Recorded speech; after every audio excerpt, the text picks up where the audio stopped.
Aloha, my name is Philip Johnson and I want to give you a quick overview of class websites that are built using the Morea-Framework. And I'm going to use as my example the class website that I'm building myself for my class this fall called Software Engineering 1.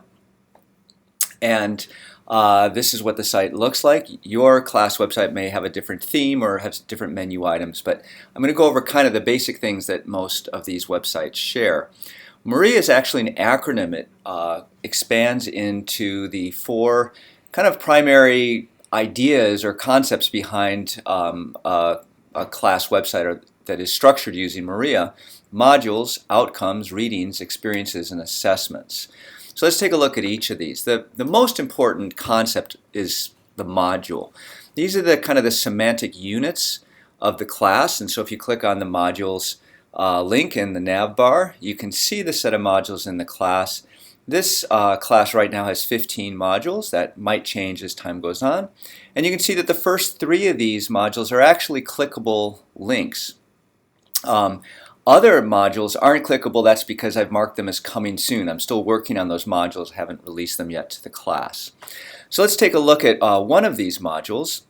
And a module consists of, or is structured in terms of one or more outcomes, which are the things that you're supposed to get out of studying the module, and then a combination of readings and experiences. And these are both kind of like the assignments for the module. The readings are the more passive kinds of things. They're either screencasts or web pages or chapters from a book or something that you just, you kind of study to become acquainted with the material.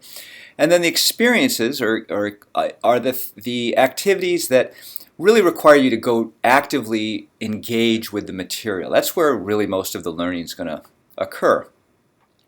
And then we have assessments, and assessments are things that the instructor does in order to help you and the instructor figure out, well, have these readings and experiences actually enabled you to acquire the concepts that, or the outcomes that were expected from working on this module. And you can see here, I have an assessment of the professional persona that you're supposed to be building in this module, and that's due in the future, so I don't have any data yet on how well people did on that particular assessment because it's going to happen in the fall.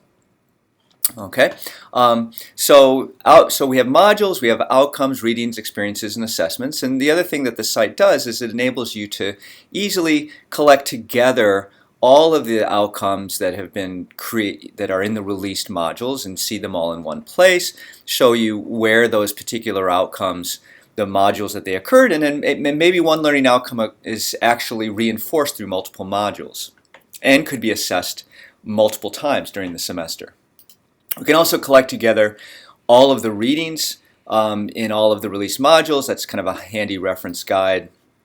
Similarly, experiences and assessments can also be collected together on their own page, as well as appearing in the modules that they're associated with.